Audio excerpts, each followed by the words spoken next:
NBC Sports and the United States Golf Association are proud to present a national championship. Today it's live final round coverage of the 108th United States Open. Championship Sunday along the magnificent cliffs of Torrey Pines and the South Course, which the sun finally lit up late in the day yesterday, just about the time Tiger made that incredible charge. Plenty of blue sky poking through the marine layer early in this afternoon on the West Coast. Record crowds again patrolling the course here. More than 50,000 have jammed in here again today, trying for some history. Last European to win this championship, Tony Jacklin, back in 1970, and just a moment ago, Tiger Woods arriving and appearing to be okay on that surgically repaired left knee at the moment, but it is going to be a long and trying day. The South Course at Torrey Pines today, just 3 players under par through 54 holes, and with that electric eagle yesterday at 18, Tiger Woods has a 1-shot lead over Westwood. They're in the final group. They're coming your way in about an hour and 15 minutes or so. Rocco Mediate and Jeff Ogilvy in the second to last group. DJ Trahan and Hunter Mahan in the third to last group. Camilo Villegas begins the day 5 back. And there is Ernie Els, who will begin 6 behind, along with Sergio and Mike Weir. So we settle in for what should be another dramatic day here at Torrey Pines. Dan Hicks, along with the U.S. Open champion from 1973, whose name is on there somewhere. The lowest final round in major championship history, that's 63, Johnny. And I mean, this is what it's all about. This of the USGA. So let's get an idea of how the course is playing. Jim Furyk, the Open champion from 2003, just getting his round started for birdie at the first. So an early roar for Furyk,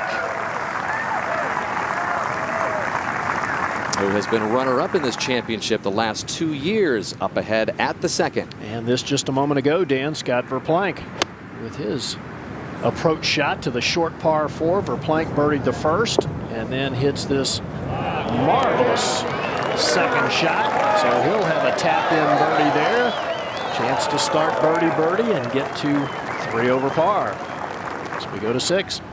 The long par 4, and Carl Peterson has it going 3 under on the day. This one for par, though, at this converted par 5. Nicely done by Peterson to stay a half dozen shots back. He birdied 1, 4, and 5. Peterson did. Over 13, Phil Mickelson playing a hole that he called terrible pre-tournament. He meant from the back tee. He doesn't like the new back tee, but it was the hole yesterday that cost him. And watch out, this can go back off the green. Not again, Murph. Oh, man, yesterday up and down was Phil Mickelson back into the valley 3 times. So a lot of people saw that yesterday. They're in the grandstands today. Phil keeps it on the green. That was essentially fortunate 9 yesterday. Yeah, wow. The death knell of his championship at 13 yesterday, 16. And Stuart Sink on the tee. 5-iron, hole 192 yards today. USGA has set the tee markers up on the far left tee. Awkward shot. Look at this. Sink. Beautifully done. He's already 3 under par for the round. So, Johnny, as you said, there are some scores out there to be had. Hour 10 minutes or so before Tiger's tee time, with Lee Westwood in the final group. And out to that beautiful 3rd hole. What a view, huh? Today we're playing the short tee down left, and the whole location front left. Very, very dangerous. If you miss it 12 feet to the left, you're going down into the hazard. Scott Verplank, how's that? Birdie. And he plays a cut, Murph, like you do, and so that's probably be good. Might not get it too close to the hole, but should keep it on ground anyway. Yeah. Downhill holes make you pull the ball. You look at that 7th hole at Pebble, and people hit it left there all the time. Wind is dangerous here too, Johnny. It's blowing right to left across the players.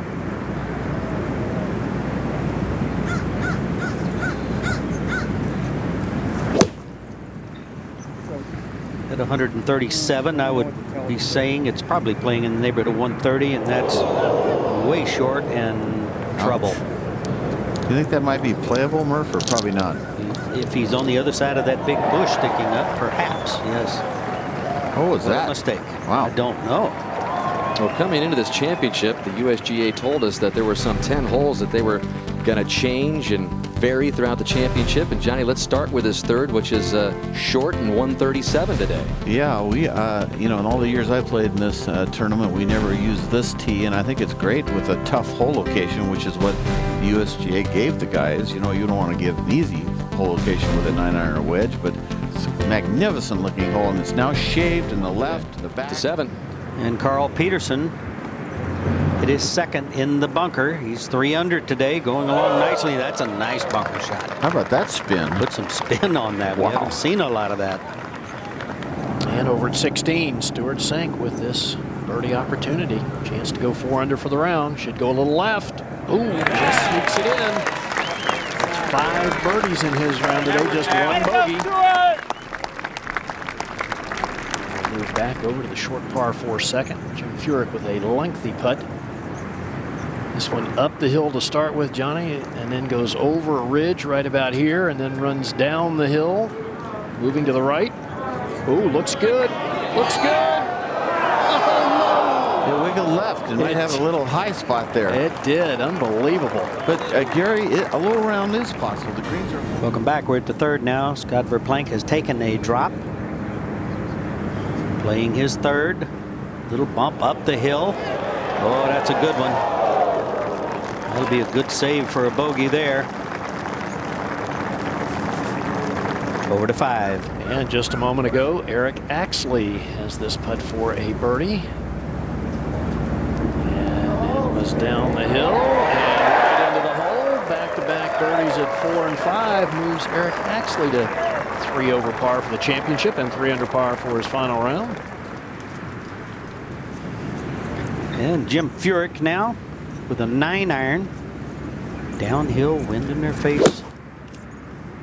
It's not a comfortable shot by any means, hitting it downhill this much. Gets it right behind the hole. That's good. That's safe. Jim Furyk known for exactly that, isn't he? He's going to put the ball in play, keep it in play, and make a few here and there. Reigning British Open champion Padraig Harrington for birdie at 15. Long attempt. Plus 11, not having the greatest championship, but that was a beauty. Harrington kind of gears his whole schedule around these major championships and can't wait to try to get the next one, but not going to happen here. That birdie just a moment ago at 15. This also a moment ago at the first. Brant Jobe beginning his day at plus 4. Tough stance, makes you hook the ball, see if he plays for it. Looks like he's playing a draw.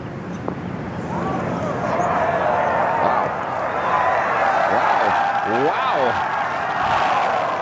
So a birdie start for Jobe, who gets it immediately to plus 3. And up ahead at 15, Mickelson from 196. Well, nobody prepared more than Phil. In fact, if you ask me, I would say as much as he is sort of an interpretive, creative, spontaneous player, preparation and Phil aren't always compatible. I think sometimes it'd be better if he just showed up and played a little, not so many things going on in his head.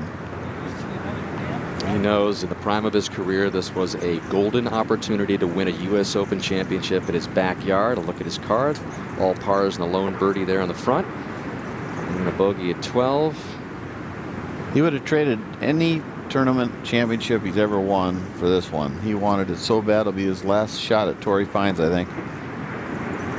All right, so Tiger Woods sitting on top as we await his tee time, less than an hour away. And as we get you back out to the course, and the amateur Michael Thompson for birdie at the 11th. Just 3 amateurs made the cut of the 11 who started on Thursday, and Thompson, that runner-up at the U.S. Amateur last year at Olympic Club, has been so impressive and continuing to play well today. 1 under on his round and on his way to being low amateur.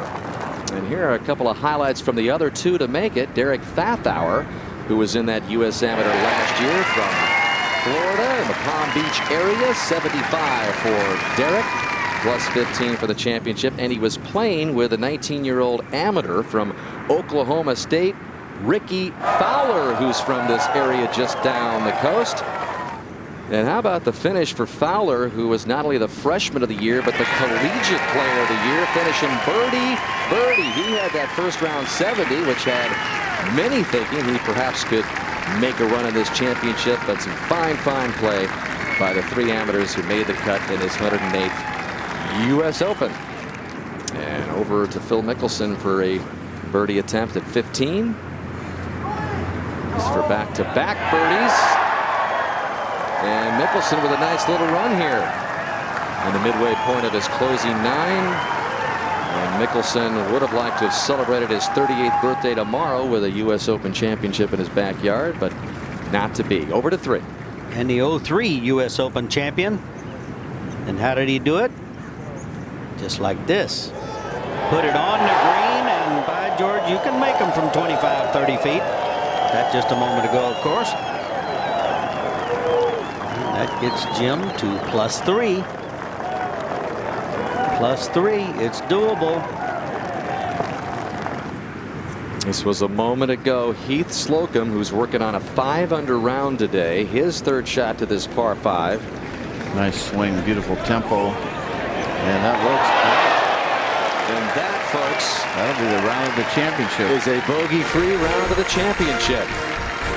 65 for Slocum, so there are some low numbers out there for Tiger and company to maybe keep an eye on.